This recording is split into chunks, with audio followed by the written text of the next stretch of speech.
بسم الله الرحمن الرحيم الحمد لله رب العالمين الرحمن الرحيم مالك يوم الدين إياك نعبد وإياك نستعين اهدنا الصراط المستقيم صراط الذين أنعمت عليهم غير المغضوب عليهم ولا الضالين. السلام عليكم ورحمة الله وبركاته. waxaan marka koobaad aad iyo aad halkan uga mahadnaqaynaa haddii aan nahay wafdigii ku maqnaa hawsha dhammaan shacbiga Somaliland dibadda gudameedu joogaba gobolada oo dhan qaybaha mujtamaca oo dhan axsaabta mucaaradka oo siyaasadda wadaagno golayaasha dadweynaha kala nooca badan ee aqoonyahan leh ee dhalinyaro leh ee haween leh ee reermiyi leh ee reemagaal leh ee beeraley leh taageeradii iyo wadanimadii iyo shucuurta ay u muujiyeen qadiyadooda iyo sida arrinta uga socdeen uga dagaalgaleen aad iyo aad baan ugu mahadnaqay. mahadnaqa wafdiga iyo hawshiisa waxay ila tahay in laga dherigsan yahay oo social media aad looga socday idaacadaha. waxaana ugu muhiimsan waa shirkii ugu horeeyay marka laga reebo kii London 2012 oo dowladda badan isugu yimaadeen London oo ahaa kii u horeeyay inaga iyo Soomaaliya lagu wada hadashiyo oo uu ka soo baxay go'aanadeenu daba soconay ee dhaxgalka ahaa oo ugu horeeyo in bariga dhawaad kontumeeyo dowladda halka yimid laga soo saaray inay Soomaaliya iyo Somaliland yihiin laba entity ama laba dhinac oo siman dhinac walba oo iyagoo si wada hadlay. hase yeeshee 2012 laga bilaabo ilaa maanta 2008 sanadood wada hadaladii halkaa iyo niyadamaantii ay ugu tagnay iyo go'aankii London ka soo baxay muu helin fagaare lagaga wada hadaladu si ay u dhaceenba waxay ahaayeen kuwa aan horan loo wadin oo ciday dhexdhexaadinaysaana aanay dhexdhexaadin dhigin dooda la gelayana aanay fagaaraha cidi joogin caalamihi dabeetana qolada Soomaaliya ay ahayd arrin ay ku marmarsadaan aynu ku wareegaysano wixii maxay ahayd kalsoonisiyo walaalnimo iyo lagu wareegaystay fagaaraha halkii laga soo qaaday la dhanac caalamka inoo ogaa lama helin fagaara laga wada hadlo. shirkan wuxuu kaga duwanaa kuwii hore waxaan nasiib u yeelanay in la helo fagaare adduunka dawladii ugu xoog weynaa shiray iyagu soo qaban qaabiyeen wadaan oo dawladda Mareykanka ugu horeyso oo ay ka soo qayb galiyeen Yurub EU oo dhan dawladaha Yurub xafiiskii matalayay Afrika kii matalayay African Union dawlado kale oo madaxood ay ka joogeen iyagoo madax banaan cid ka wakiilihii loona xil saaray dawladda Djibouti inay marti geliso oo iyadu maadaama ay tahay madaxweynaha jamhuuriyadda Djibouti yahay madaxweynaha Soomaaliya ee Soomaaliya dhaqankeed yaqaan ee garanaya waxa la isku hayo oo marka la murmadoodu waxay tahay halka la iska diiday garanayo kala qaban kara in isagana laga codsaday inuu arinta dhexdhexaad ka noqdo hogaamiyada maadaama ay horanta waxaan inshallah inuu mahadnaqo dhammaan haddii Soomaaliland nahay anoo dalka Soomaaliya dhulka hadlaya cid shirka soo qaban qaabisay ee fagaaraha ogolaatay ee arinta 12 London laga bilaabay intii dambe sacsaanay in laga wada hadlo iyo dawladda Djibouti oo xil weyn iska saartay hawl badan oo gashay aad iyo aad baan ugu mahadnaqaynaa waana u xusuusnaanaa taariikhda. shirka wixii laga yiri iyo wixii la wada yiri waa dhageysateen ku celimay saddexdii cisho u dambeeyay baan ka hadlay shirka markii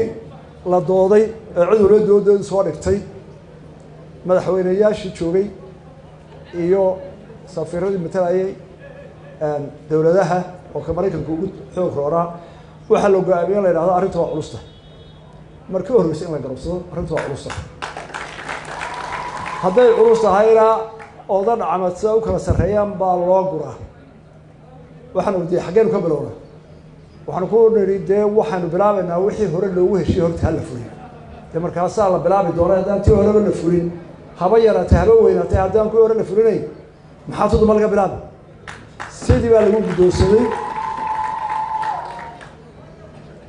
waxaa loo saaray guddi wasiirka waxaan doonayaa inaan halkan ka xuso oon idiin sheego guddidaa wasiirada ah iyo adna oo wasiirka roona ah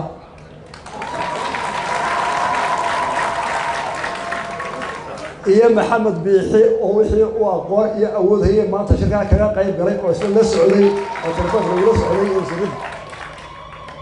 shanta halkan fadhiya maxamed biixi baa shirkaa ku jiray oo isagu Nairobi kaga jiray halkaa waxaa ka dhacay shir aad iyo aad u adag waxaa hubaala shanta halkaa fadhiya afartaa wasiiriyad saddexdii cisho dambeysay sagaalka markay bilaabaan habeenkay ugu soo horeeyaan tobankay soo baxay saacadda qadada mooyinta kale kursi baa lagu fadhiyay inta badan iyadoo la cadaysay dhiigu karayaa bannaanka iyo gudaha loo soo baxayay waayo dadka nala doodayay runtii may ahayn dad fahamsan waaqiciga jira nasiib darradu waxay ahayd dadkan aan murmaynaa waxaa jira ee waaqiciga ah dad aad uga dhagsan may ahayn ama dareemaya halka xumaddu maraysa iyo waxaa jira nasiib wanaag dagaalkaasi wuxuu socdaba kolba wax la kala boodaba kolba aniyo saleebaan waxaan odayaal noqono war balukaadiya dee degdegi mayne innaga haddan lahay balukaadiyaha soo boodin aan ku celino halkaa ay ka soo boodeenba nasiib wanaag xalay saacad dambe ayaa la soo gunaaday annagu xalay waa la kala kacay waa run in lagu kala baxaa waa rungoosa laakiin dowladda Jabuuti baa guntiga isha iska dhigtay madaxweynada oo isa soo taago yiri ma waa la kala gar qaadanaya waa inaan soo saara communique lagu wadayo waxa la wehelinayay dowladaha shirka waday oo qolada Mareykanka ugu weyntahay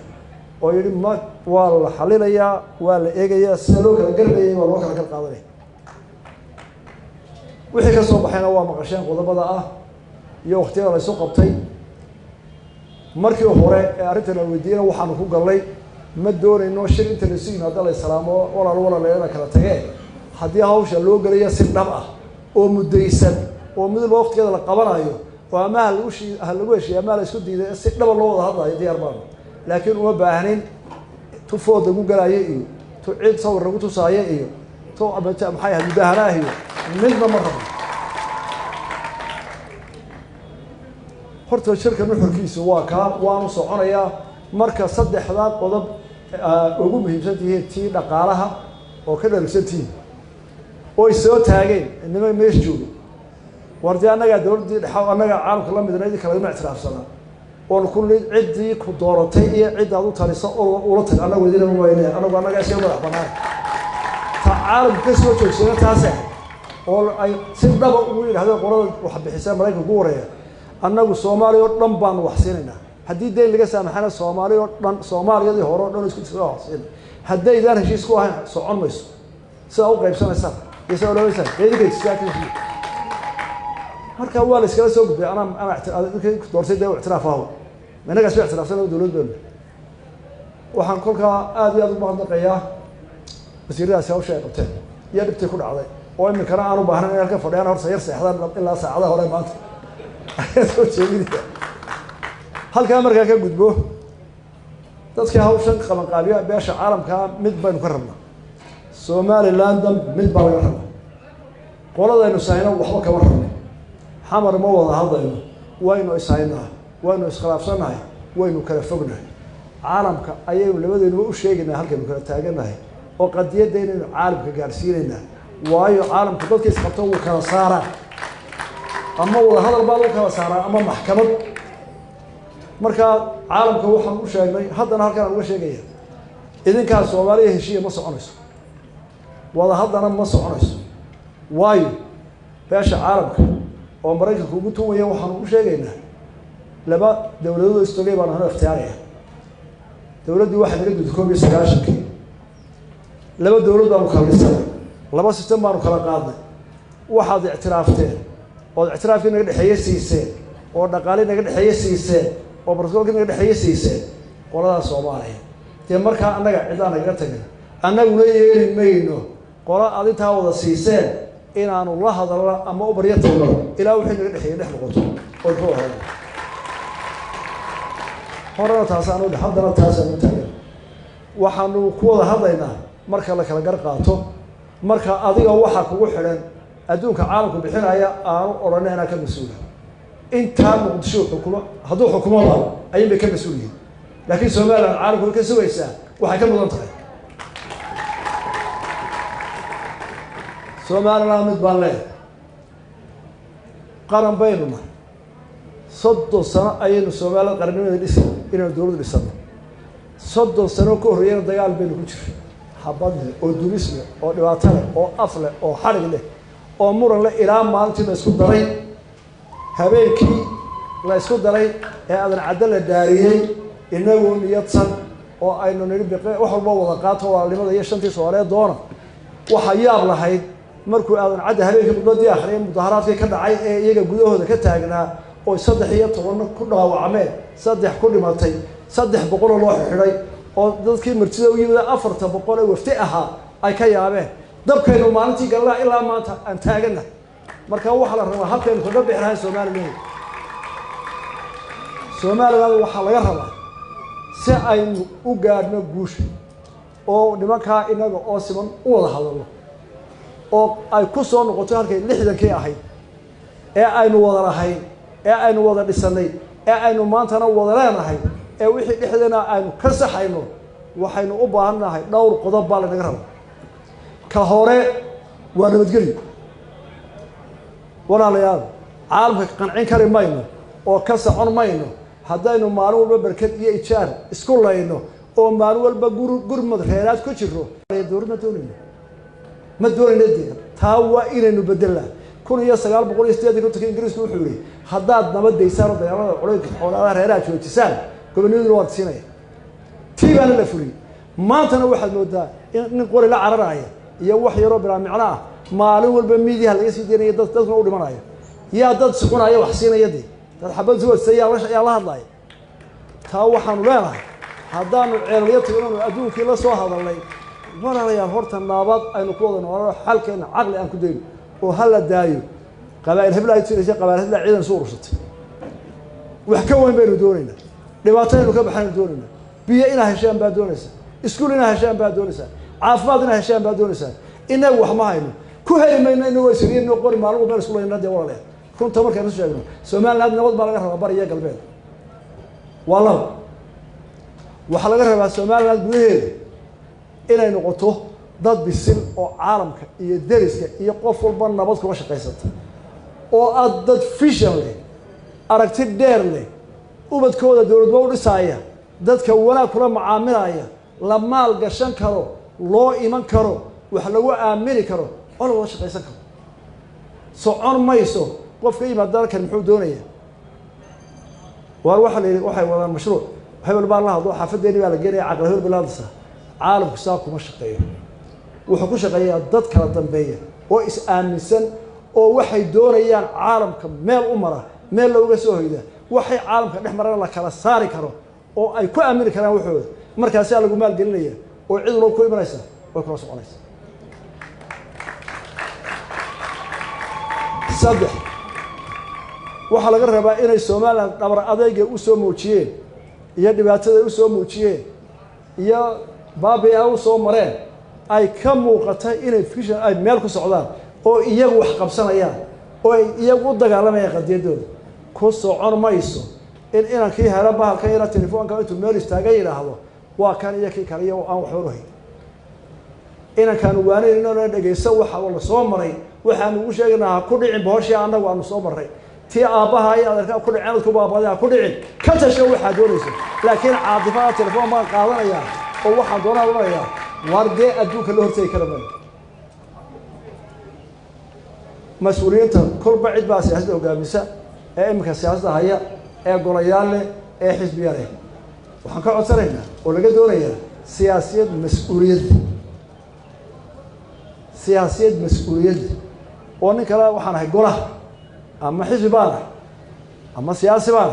markuu dadkiisa la hadlayo inuu ula hadlo qof mas'uula oo ka fikiraya Soomaaliland dad xagadaysa la dhageysan maayo xisbiga anagu reehbada la dhageysan maayo gudoomiye xaafadooda ku wareegaysanaya meel ina gaarsiin maysa taas inaynu si caalami oo fikrado u baahan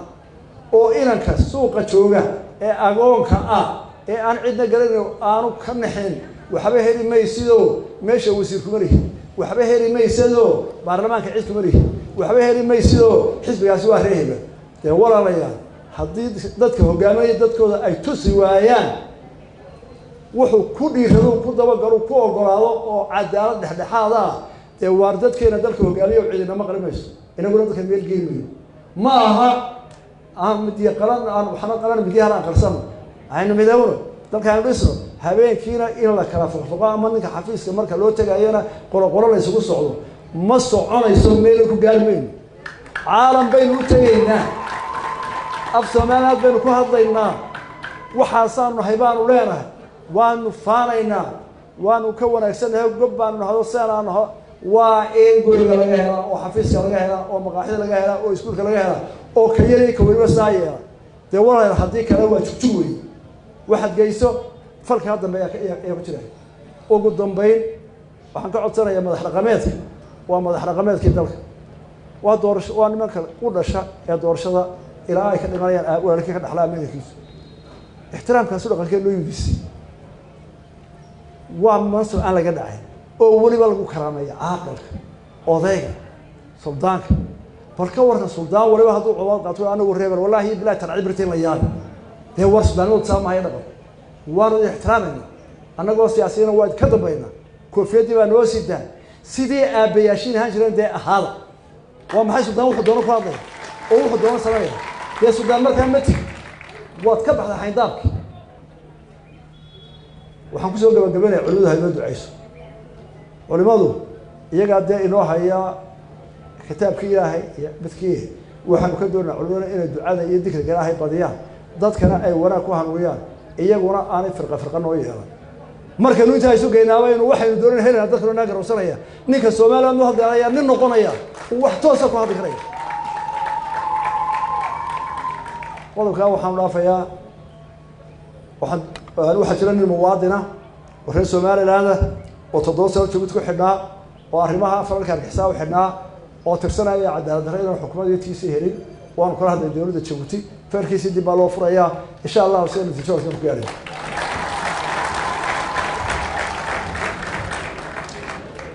mar labaad waxaan u mahadnaqayaa